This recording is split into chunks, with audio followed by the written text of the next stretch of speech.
Hello, good morning. आज का जो अपना टॉपिक रहेगा वो रहेगा intervals of real lines, universal sets, complement of set, union of sets and intersection of a sets. अपन देखो इसको वन बाय वन देखते हैं। पहला है intervals as subset of real numbers. Interval as subset of a real numbers. ये आपकी line है, इसके ऊपर ये पॉइंट ए है, ये पॉइंट आपका बी है। आप इस लाइन के ऊपर लेफ्ट टू राइट जाते हैं तो आपका जो नंबर है वो असेंडिंग ऑर्डर में होगा, बढ़ते हुए क्रम में होगा, आपका ऑर्डर इंक्रीज होगा इसका। तो आपको यहाँ से पता है कि बी है वो ए से बड़ा है, यहाँ ये पता लग रहा है। अब आप देखिए, आप इस ए से लेकर बी तक के अंदर जितने भी आपके रियल नंबर्स हैं, ये सारे रियल नंबर्स, ए से बी तक के real number, set of a all real numbers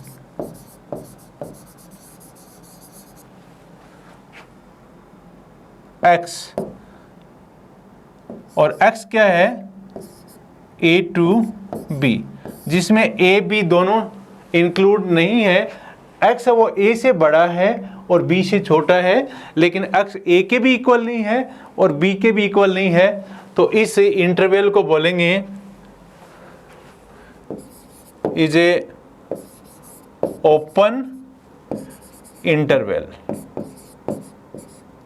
open interval. और इस ओपन इंटरवल को डिनोट कैसे करेंगे, ए बी। ये ओपन इंटरवल ए बी होगा, इसमें A and A B not A included. इसमें ए बी दोनों ही इंक्लूडेड नहीं होंगे। ए बी के बीच के जो एलिमेंट्स हैं वो रियल नंबर सारे वो इंक्लूडेड होंगे। इसको बोलेंगे ओपन इंटरवल।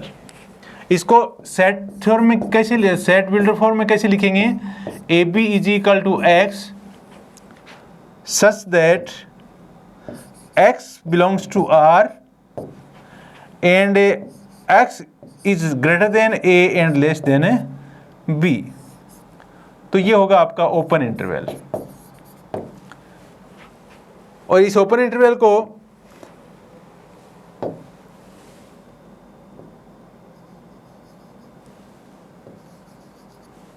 इसमें ये ए शामिल नहीं होगा। ए डिलीट कर दिया, बी को भी डिलीट कर दिया, और इसके बीच में जो आ गया ये सारे real numbers, that is an open interval. तो देखिए आप इसको। दूसरा, इसके बाद में ये है आपका क्लोज इंटरवल। क्लोज इंटरवल में क्या होता है, पहली बात इसका जो ये ब्रैकेट इस टाइप आता है, इस तरीके से इसका ओपन इंटरवल का। और क्लोज इंटरवल में अभी आपको बताते हैं मैं। क्लोज इंटरवल ये है आपका ए टू बी, ये नंबर लाइन है, इसमें ये पॉइंट आपका ए है, ये पॉइंट आपका बी है। इस क्लोज इंटरवल का मतलब ये होगा कि ए एंड बी के बीच के सारे elements x such that x belongs to R, and जो एक्स की वैल्यू है, मतलब सेट ऑफ रियल नंबर्स हैं, वो यहाँ ए भी शामिल है, इसमें इंक्लूड है, बी भी इंक्लूड है, और इनके बीच के सारे रियल नंबर्स भी इंक्लूड हैं। तो आप इसको क्लोज इंटरवल ए बी बोलेंगे, और इसको आप इस तरीके से डिनोट करेंगे, और इसको ऐसे डिफाइन करेंगे सेट बिल्डर फॉर्म में, close interval A B is equal to x such that x belongs to R, x is equal to and less than, x is equal to and greater than A and equal to and less than B. तो ये आपका open interval का आ गया कि इसमें ए, ये x है, इसमें ए भी ए के इक्वल भी है, बी के इक्वल भी है, और इनके बीच के सारे एलिमेंट्स को भी इसने लिया हुआ है, तो ये आपका ओपन इंटरवल होगा, सॉरी ये आपका क्लोज्ड इंटरवल होगा। इसमें ए से बी तक के सारे इंटरवल के सारे एलिमेंट्स हैं, ये एक सेट है रियल नंबर्स का, तो ए से बी तक के सारे एलिमेंट्स इसमें हैं। उसके बाद आपका लेफ्ट साइड से क्लोज इंटरवल, राइट साइड से ओपन इंटरवल, इसको कैसे लिखेंगे? x such that x belongs to R and x is greater than or equal to A and less than B, less than B। तो इसकी जो diagram बनाओगे वो देखो आप कैसे बनाओगे, ये आपका A है, ये आपका B है, तो आपके इस इंटरवल में ये A वाला इंक्लूड होगा, लेकिन इसमें ये B वाला इंक्लूड नहीं होगा, तो इसको डिलीट कर दीजिए। आपने इसको डिलीट कर दिया तो आपका ये A इसमें इंक्लूड है, A से आप चल रहे हो आगे,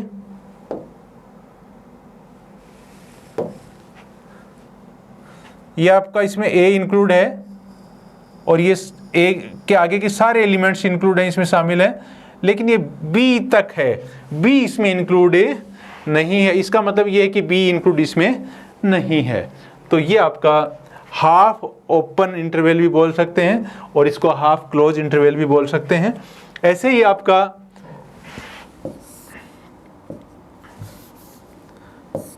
लेफ्ट साइड से ओपन और राइट साइड से क्लोज इंटरवल होगा, उसको कैसे लिखेंगे?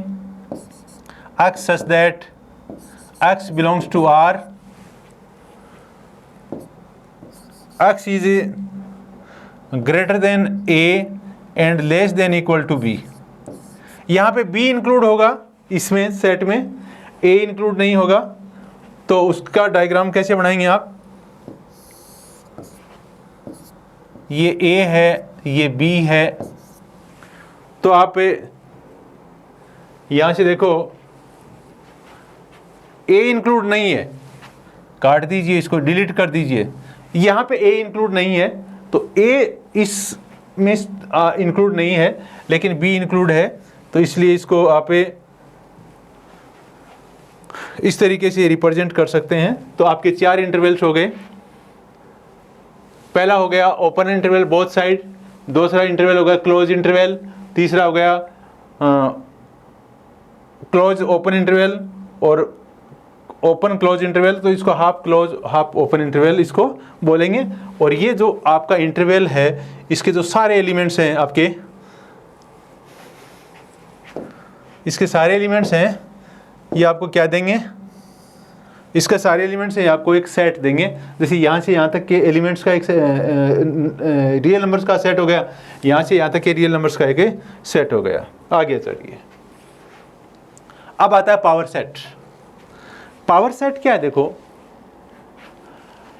आपका एक सेट A है, suppose A is equal to ABC, ये आपका सेट A है। आप इस सेट A के सारे सबसेट्स लिखते हैं, तो एक सबसेट, पहला सबसेट इसका आ गया एम्प्टी सेट, क्योंकि एम्प्टी सेट हर एक सेट का सबसेट होता है। नेक्स्ट,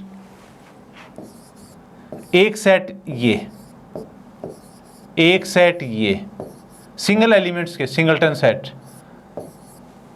इनके एक एक एलिमेंट के तो ये ए के 4 सबसेट्स तो ये हो गए। अब दो दो के लोगे, ए के दो एलिमेंट लोगे, तो ए के लिए एक सबसेट ये हो गया, एक सबसेट ये हो गया, एक सबसेट ये हो गया, और इसका लास्ट सबसेट ये खुद ही हो गया, क्योंकि कोई भी सेट होता है वो खुद का सबसेट होता है। तो ये देखो 1 2 3 4 5 6 7 8, इस सेट A के there are 8 subsets of set A। अब ये 8 सबसेट्स हो गए, इनका जो कलेक्शन है या इनका जो सेट है, किनका? इस A के सबसेट्स का जो सेट है पूरा, इस A के देखो ये सबसेट्स हैं, इस ए के सबसेट्स हैं, इनका जो सेट हो गया इसको अपन लिखेंगे पावर सेट ऑफ सेट ए। इसको लिखेंगे power set of set A. The collection of all subsets of A set A is called the power set of set ए। इसको पीए से डिनोट मैंने कर दिया है। आपको ये पता है कि ये इसके एलिमेंट्स हैं, इस पीए के पावर सेट के ये एलिमेंट, एक तो ये फाई है, एक सेट ए है, सेट बी है, सेट सी है, set A B, set A C, set B C, set A B C.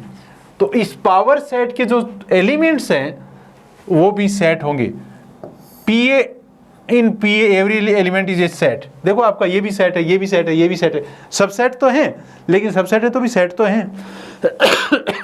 तो आपका जो पावर सेट होता है उसके सारे जो सबसेट होते हैं, जो पावर सेट है उसके सारे एलिमेंट्स होते हैं वो सेट होते हैं। नेक्स्ट, पावर सेट, मान लो आपके पास एक सी है सेट, और सी है वो एम्प्टी सेट है। सी है वो कैसा सेट है? एम्प्टी सेट है। तो इसके पावर सेट आप कैसे बताएंगे? पावर सेट को, इसको जैसे ए के पावर सेट को पी ए लिखा, ऐसे पावर सेट सी के पावर सेट को, जो एम्प्टी सेट है उसके पावर सेट को ये पी सी लिख दोगे। सी इजिकल टू आपका एम्प्टी सेट है। तो आप देखोगे इसमें क्या करोगे, इस सेट सी जो आपका एम्प्टी सेट है इसका एक सबसेट ये खुद ये जाएगा फाई, और इस सबसेट का, जैसे आपने ये सबसेट्स का सेट है, ऐसे ही इसका सबसेट है ये है, और इसका सेट बन गया। तो यहाँ पे कोई एलिमेंट नहीं था, लेकिन यहाँ पे ये एक एलिमेंट बन गया इस सेट का फाई। मान लो मैं इसको और आगे बढ़ाऊं, इसका पावर सेट भी लूं, किसका? ये भी तो सेट ही है, इसका पावर सेट लूं, power set of this one. तो इस पावर सेट इसका लूंगा तो मैं क्या करूंगा, पहले इसका, ये आपका एक, अब ये एम्प्टी सेट नहीं रहा, ये फाई एक एलिमेंट बन गया। अब इसका पावर सेट, किसका पावर सेट? इस पीसी का पावर सेट। तो पहले आप क्या करेंगे, इसका एक जो ये होता है एम्प्टी सेट, ये हर एक का सबसेट होता है। ये इसका एक सबसेट ये हो गया, और एक इसका सबसेट ये खुद हो गया। तो इस तरीके से इस एम्प्टी सेट के जो पावर सेट हैं वो एक पावर सेट ये हो गया, और इस एम्प्टी सेट के पावर सेट का पावर सेट बनाएंगे तो ये हो जाएगा। तो ये आपका पावर सेट आ गया। Next, universal set. Universal set क्या होता है? जैसे मान लो आपके पास एक सेट ए है, ए है वो set of a right angled triangle, set of right angled triangles. B है वो है set of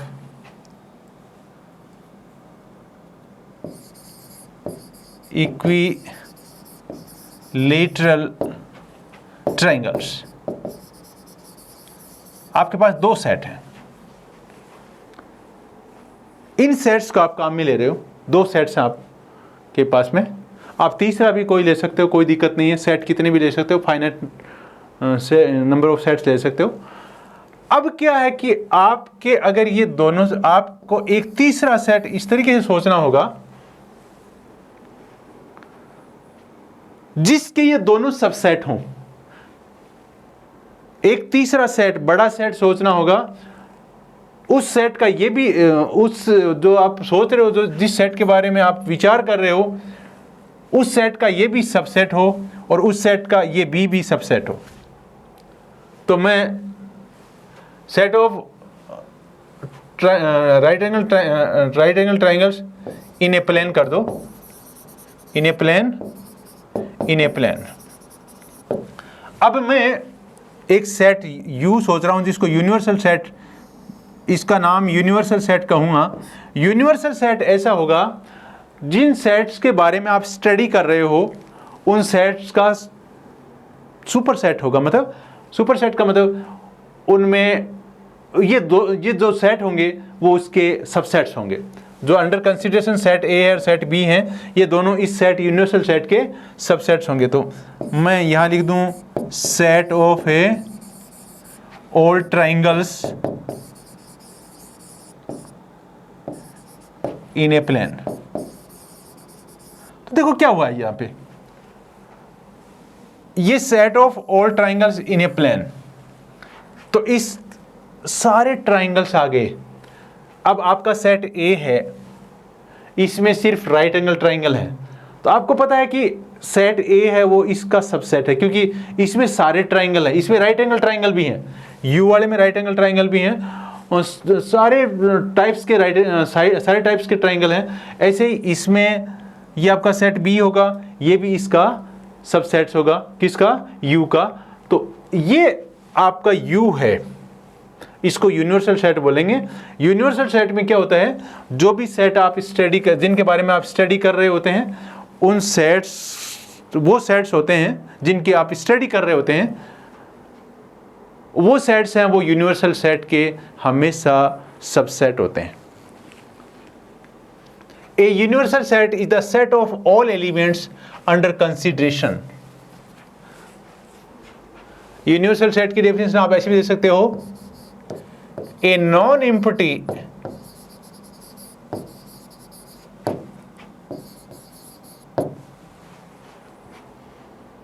set for which all the sets under consideration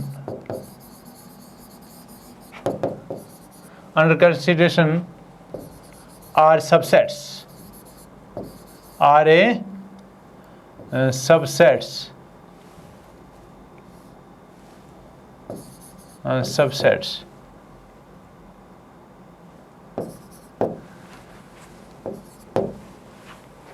तो आपका यूनिवर्सल सेट है वो उस एलिमेंट्स का सेट है जिसमें आपके कंसिडरेशन में जो सेट हैं वो उसके सबसेट हों।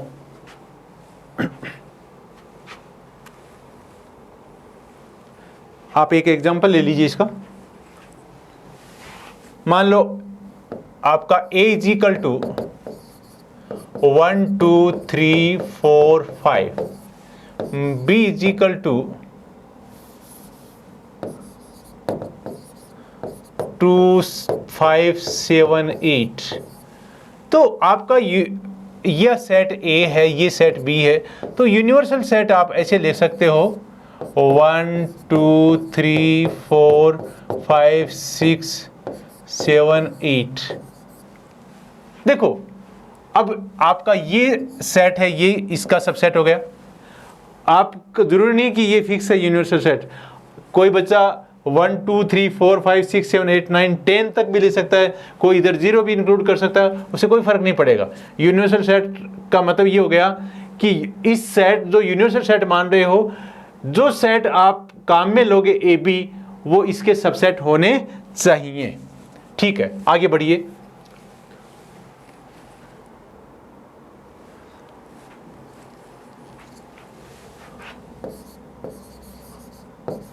जोहन वेन 1834 टू 1883 एक जॉन वेन मैथमेटिशियन हुआ था, इसने वेन डायग्राम को डेवलप किया था। इन्वेंशन इसका था वेन डायग्राम का। तो इन्होंने क्या किया, इन्होंने आपके जो सेट्स हैं उसमें रिलेशनशिप है उसको विजुलाइज करने के लिए डायग्राम को यूज किया। और डायग्राम को यूज किया तो उन्होंने एक तो सर्कल को यूज किया और एक रेक्टेंगल को यूज किया। सर्कल्स हैं वो सेट्स हैं अंडर कंसीडरेशन।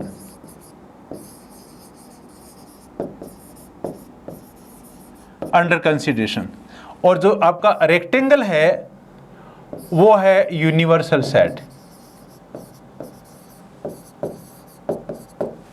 जिन सेट्स की आप स्टडी करेंगे उनको आप सर्कल से दिखाएंगे, और जो आपका यूनिवर्सल सेट होगा, जो इनका सबका सुपर सेट होगा, जिनकी स्टडी करेंगे उनका सबका सुपर सेट होगा, वो यूनिवर्सल सेट होगा। तो इसके बारे में अभी अपन देखो आगे देखेंगे भी, मैं आपको बताऊंगा कि वेन डायग्राम कैसे हैं। तो यूनिवर्सल सेट को हमेशा रेक्टेंगल से, और जो सेट्स होंगे उनको हमेशा सर्कल से अपन रिप्रेजेंट करेंगे। अब देखो union of sets, union of a sets. मान लो आपके पास एक सेट है A इज इक्वल टू 1 2 3 4 6। एक सेट है B, वो है आपका 2 4 5 7। ये है आपका सेट। आपसे कहे कि आप A यूनियन B निकालो, तो आप find out A union B। तो ये A है, यूनियन का सिंबल ये होगा। यूनिवर्सल सेट का भी ऐसा ही होता है, लेकिन आप ध्यान रखोगे उसमें A union B। A union B है, जैसे अपन ऑपरेशन करते हैं नंबर्स में, प्लस का, माइनस का, मल्टीप्लिकेशन का, वही ऑपरेशन है। ये एक सेट्स के ऊपर एक ऑपरेशन है। ये सेट A है और ये सेट B है। इसको अगर आप यूनियन से ऑपरेशन यूनियन लगाओगे तो आपको एक नया सेट देगा ये। अब नया सेट क्या देगा ये? नया सेट ये देगा कि A यूनियन B का मतलब ये हो गया कि A के एलिमेंट या B के एलिमेंट या A में आए या एलिमेंट B में आए, वो सारे के सारे एलिमेंट आपको यहां लिस्ट करने हैं, लिखने हैं। तो A के एलिमेंट 1 फिर 2 दोनों में है, A और B में, फिर 3 4 5 6 7। आपका 1 A में आ गया, 2 दोनों में आ गया, 3 यहाँ आ गया, 4 दोनों में आ गया, 5 इसमें आ गया, 6 इसमें आ गया, 7 इसमें आ गया। A में either A elements, A union B means elements of element of A either A और A B। इसका मतलब ये हो गया, the union of two sets A and B is the set which consist of all those elements which are either in A or B। मतलब A union B means elements of sets। A union B means set of elements which occur either in A or in A B। तो आप क्या, या तो इसमें होना चाहिए या इसमें होना चाहिए, या बोथ, दोनों में भी हो सकता है, कोई बात नहीं। तो भी वो सारे के सारे एलिमेंट्स लिख रहे हैं जो आइदर इन ए और इन बी और इन बोथ। तो ये आपकी डेफिनेशन हो गई। इसको सिंबल है वो ए यूनियन बी देंगे, मैंने दे दिया पहले। इसको सेट बिल्डर फॉर्म में लिखेंगे, A union B is equal to x such that x belongs to A और एक्स बिलोंग्स टू बी। चाहे एक्स ए में हो चाहे बी में हो, आएगा वो, उसको आपको लिखना है। इसका वेन डायग्राम देखिए आप, ए यूनियन बी का। ये सेट आपका ए है, इसमें एलिमेंट है 1 2 3 4। ए में एलिमेंट क्या है? यहां पे 1 2 3 4। बी में एलिमेंट हैं, वो हैं 3 4 5 6। तो आपके ए यूनियन बी के एलिमेंट क्या जाएंगे? ए यूनियन बी जो आपको दिख रहा है वो ये है सारा। इसके अंदर जो आपका ब्लू कलर्ड है वो A यूनियन B है। इसमें A के एलिमेंट 1 2 3 4 और B के एलिमेंट 3 4 5 6, तो ये आपका A यूनियन B है। ये आपका पूरा 1 2 3 4 5 6 आ जाएगा। A यूनियन B मीन्स 1 2 3 4 5 6 आ जाएगा। तो ये आपका इसका वेन डायग्राम है। A यूनियन B आया था, वो आया था 1 2 3 4 5 6 7। अब आप ध्यान से देखें इसको, तो आपको पता है कि ये A है, ये सेट A। सेट A में एलिमेंट है 1 2 3 4 5 और सेट A यूनियन B में है 1 2 3 4 5 6 7। तो इसका मतलब ये हो गया A is subset of A union B। ये सेट A है, ये इस सेट A यूनियन B का सबसेट होगा। दूसरी बात, साथ ही साथ मैं B की भी बात कर लेता हूं। B is also subset of A union B। Why? B के एलिमेंट है 1 2 3 सॉरी, B के एलिमेंट है 2 4 5 7 और इसमें 2 4 5 7 हैं। तो इसका मतलब इसके सारे के सारे एलिमेंट इसमें हैं, तो ये भी इसका सबसेट होगा। तो एक बात। दूसरी बात,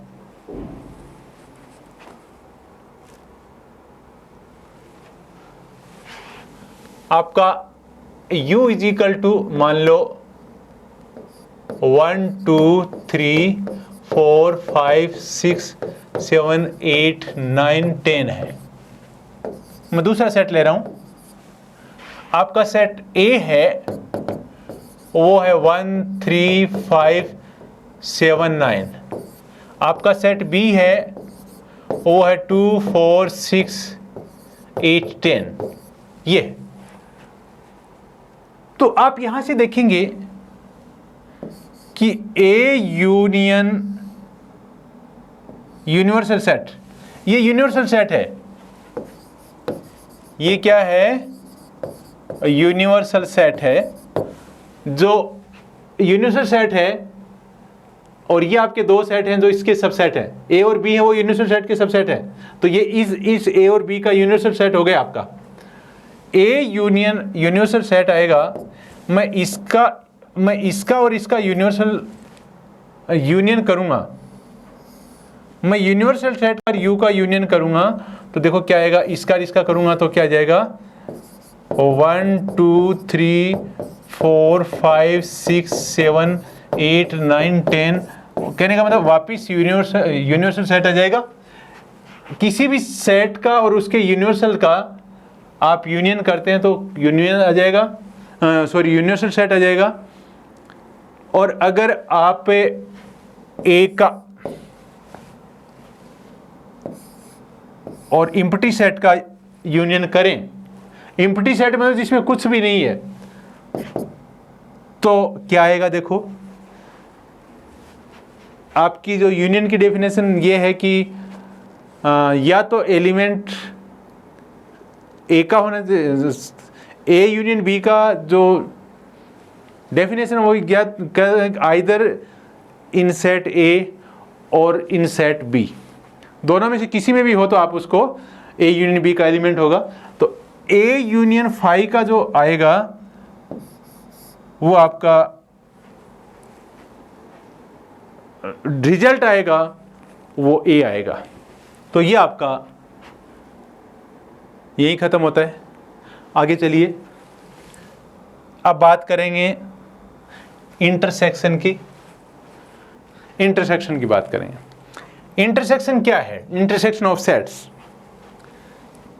मान लो मेरे पास एक set A is equal to A B C D E F है और set B is equal to C E G H है। ये मेरे पास सेट है A, इसमें ये एलिमेंट है A B C D E F। मेरे पास B है वो उसके है C E G H। अगर मैं इंटरसेक्शन है, इंटरसेक्शन का सिंबल ये होता है, इंटरसेक्शन का सिंबल ये होता है, इंटरसेक्शन का सिंबल ये होता है। अब ए इंटरसेक्शन बी,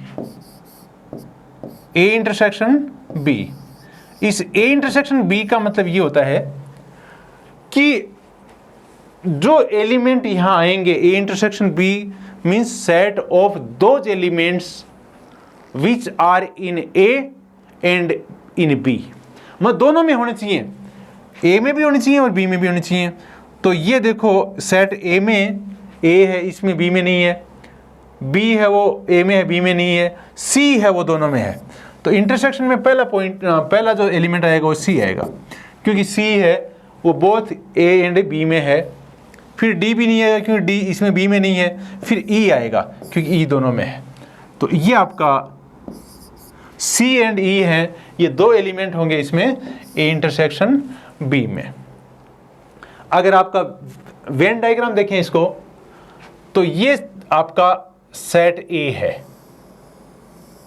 सेट ए में एलिमेंट हैं वो है 1 2 3 4, A is equal to 1 2 3 4, B is equal to 3 4 5 6। तो फिर क्या है इसमें, ए एंड बी में कॉमन कौन से एलिमेंट हैं? ये दोनों एलिमेंट कॉमन है 3 4। अब देखो इसमें भी आप अगर वेन डायग्राम ड्रॉ करते हो, ये आपका ए का हो गया, ये बी का हो गया। ये एलिमेंट दो 3 एंड 4, ये पोर्शन देखो जो ब्लू पोर्शन है उसमें दो एलिमेंट हैं 3 4, ये दोनों में कॉमन है ये एरिया। इस सेट ए में भी है, सर्कल ए वाले सर्कल में भी है, बी वाले में भी है, 3 4 इसमें भी है, इसमें भी है, इसलिए ये इसका इंटरसेक्शन हो गया।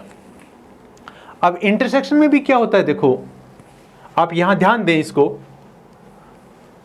आपका A intersection B is equal to C E आ गया। आप अगर थोड़ा सा ध्यान दें कि ए इंटरसेक्शन बी है, क्या वो इस ए का सबसेट है? ए इंटरसेक्शन बी है वो सी ई है, दो एलिमेंट है उसमें। क्या ए में वो सारे एलिमेंट हैं, सी एंड ई एलिमेंट दोनों एलिमेंट हैं? तो आप ये कह सकते हो कि this A intersection B is subset of A, subset of A. दूसरी बात आप ये भी कह सकते हो कि A intersection B is also subset of B, क्योंकि इसके एलिमेंट भी हैं ये, also subset of A B. इसके बाद आप और देखते हो इसमें, अगर आपका A is a subset of B है, A is subset of a B हो, then A intersection B, then A intersection B is equal to आपका A आएगा, क्योंकि A is subset of B हो, ये आपका A है, सेट A है, और ये सेट B है। A is subset of B मतलब A है वो B के अंदर आएगा। अब इन दोनों का इंटरसेक्शन कौन सा आएगा? दोनों के एलिमेंट्स जो कॉमन हैं वो ये आएंगे, देखो इस सेट A वाले आएंगे। तो ये आपका A intersection B is equal to A आएगा कब? जब आपका A is subset of a B हो। तो इस तरीके से आज का अपना इसको आगे देखिए। Complement of set A, complement of set ए, मेरा ये यूनिवर्सल सेट है जो ग्रीन है पूरा, ग्रीन के आपके जो रेक्टेंगल पूरा है वो यूनिवर्सल सेट है, इसमें ये ए भी इंक्लूड है, ये मेरा पूरा यूनिवर्सल सेट है। इस यूनिवर्सल सेट के अंदर में एक सेट ए और है, तो ये आपका सेट ए हो गया। मान लो ये सेट है, ये यहाँ 1 है, 2 है, 3 है, 4 है, 5 है, 6 है, 7 है, 8 है, 9 है और 10 है। इस तरीके से है ये सेट आपका 1 2 3 4 5 6 7 8 9 10 ये आ गया। यहां पे यूनिवर्सल सेट है वो 1 to 10 है, 1 2 3 4 5 6 7 8 9 10। आपका सेट ए है वो है 3 4 7 10, 3 4 7 10 ये आपका सेट ए है। इस सेट के एलिमेंट 3 4 7 10 है। अब मैं आपको कहूं कि अगर मैं इस यूनिवर्सल सेट के एलिमेंट्स हैं उनमें से मैं सेट ए के एलिमेंट्स को डिलीट कर दूं, यूनिवर्सल सेट है इसमें सेट ए के डिलीट कर दूं तो मैं लिखूंगा यूनिवर्सल सेट माइनस ए। तो क्या आएंगे उसमें, universal set minus A is equal to ये 3 4 7 10 डिलीट हो जाएंगे, क्या बच जाएगा 1 2 5, देखो 1 2 3 4 डिलीट हो गए, 5 6 7 डिलीट हो गया, 8 9 और 10 डिलीट हो गया। तो u minus A is equal to मतलब यूनिवर्स इस a के बाहर जो एलिमेंट्स हैं, इस a के बाहर मतलब a के डिलीट कर दो, a के बाहर जो एलिमेंट्स हैं वो आ जाएगा 1 2 5 6 7 सॉरी 1 2 5 6 8 9। तो इसको बोलेंगे कंप्लीमेंट ऑफ सेट ए और इसको ए डैश से लिखेंगे। तो आपका ए डैश आएगा वो जो आपको रंगीन पोर्शन दिख रहा है, ग्रीन पोर्शन सॉरी ये आपको जो ब्लू पोर्शन दिख रहा है दैट इज ए डैश और ये आपका ए है। तो यूनिवर्सल सेट में से ए को आप डिलीट करते हैं तो आपका को ए डैश आता है और इसको कंप्लीमेंट ऑफ सेट ए बोलते हैं। तो आप देखिए क्या है, let you be the universal set of let u be the universal set and a be the subset of u। ये आपका यूनिवर्सल सेट है, ये आपका a इसका सबसेट है। Then the complement of a is the set of all elements of u which are not in elements of a। तो u के वो एलिमेंट, यूनिवर्सल सेट के वो एलिमेंट जो a में नहीं है उसको बोलेंगे कंप्लीमेंट ऑफ सेट ए। और इसके कंप्लीमेंट ऑफ सेट ए के लिए अपन ए डैश यूज करते हैं, डिनोट करते हैं इसको। और कंप्लीमेंट ऑफ सेट को कैसे लिखते हैं, A dash is equal to x such that x belongs to U and X does not belongs to A. मतलब ए डैश का मतलब इस यूनिवर्सल सेट के वो एलिमेंट जो ए के एलिमेंट ए नहीं हो। तो वो आपने लिख दिए ये सारे के सारे। Okay, thank you.